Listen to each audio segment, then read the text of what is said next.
रायबरेली में कांग्रेस का candle march, शिक्षा मंत्री के इस्तीफे पर भाजपा सरकार के खिलाफ नारेबाजी। रायबरेली के अम्बेडकर चौराहे पर कांग्रेस कार्यकर्ताओं ने केंद्रीय शिक्षा मंत्री धर्मेंद्र प्रधान के इस्तीफे के बाद कैंडल मार्च निकाला।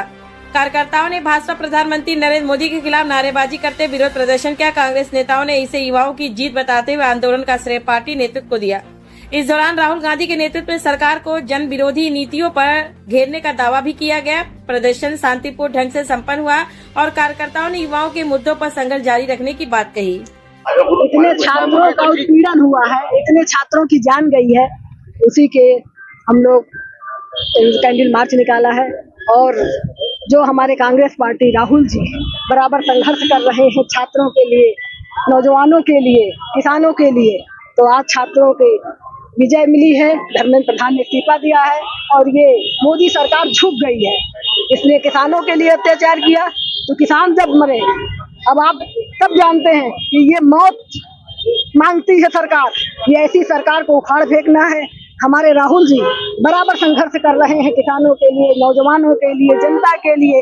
भारत जोड़ो यात्रा हो, चाहे अभी देहरादून में, कोटा में लगातार संघर्ष कर रहे हैं राहुल जी।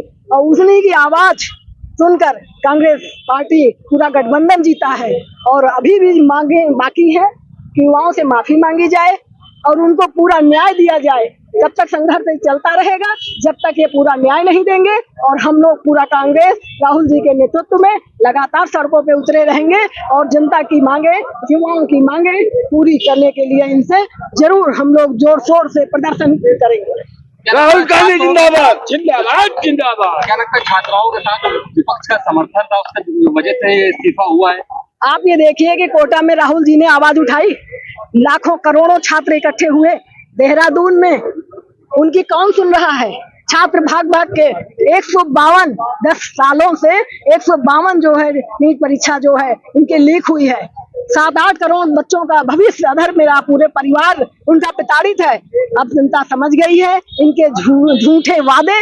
अब ये जल्दी से जल्दी ही मोदी जी, अभी तो धर्मेंद्र प्रधान जी गए हैं, ये झुक गए हैं और जल्दी से जल्दी ये बीजेपी भारतीय जनता पार्टी जो केवल झूठ से झूठी सरकार है, इसे उखाड़ फेंकना है और जनता को न्याय दिलाना। हमारे राहुल जी, हमारी सोनिया जी, हमारी प्रियंका जी, राहुल खड़गे जी, अखिलेश जी, हम सब सड़कों पे उतरे हुए हैं और संघर्ष कर रहे हैं। लगातार हम संघर्ष करते रहेंगे जब तक हमें न्याय नहीं मिलेगा, बच्चों को न्याय नहीं मिलेगा, उनका उत्पीड़न जो हुआ है उनको पूरा सपोर्ट नहीं मिलेगा। इसलिए हम सब लोग साथ होकर जनता के बीच में रहेंगे और संघर्ष करते रहेंगे। राहुल गांधी हमारे देश का नौजवान छात्र दिल्ली के जंतर मंतर स्थान पर अपने भविष्य की लड़ाई के लिए निकला था और संविधान को बचाने के लिए निकला था और लोकतंत्र को बचाने के लिए निकला था और लगातार वो संघर्ष कर रहा था। सबसे पहले हम उन सभी छात्र नौजवान देश के सभी को बधाई देते हैं कि उनको एक कामयाबी मिली कि केंद्र के शिक्षा मंत्री धर्मेंद्र प्रधान को इस्तीफा देना पड़ा, झुकना पड़ा। चूंकि राहुल गांधी जी शुरुआती दौर से ही कर रहे हैं, वो छात्रों की बात, नौजवानों की बात कई बार जब से भारतीय जनता पार्टी की सरकार आई है लगातार नौजवानों की बात करते हैं, छात्रों की बात करते हैं। और उन्होंने स्पष्ट कह दिया था कि धर्मेंद्र प्रधान को इस्तीफा देना पड़ेगा और मोदी सरकार को भी देश से भागना पड़ेगा। निश्चित रूप से आज एक हम लोग इसको विजय के रूप में भी इसको देख सकते हैं कि देश के जो शिक्षा मंत्री हैं उनको इस्तीफा देना पड़ा और छात्रों की मांग के आगे, नौजवानों की मांग के आगे उनको झुकना पड़ा। लेकिन अभी तो धर्मेंद्र प्रधान का जो इस्तीफा हुआ है वो तो झांकी है, असली जो मुद्दा है नरेंद्र मोदी जी, उनका इस्तीफा भी बाकी है।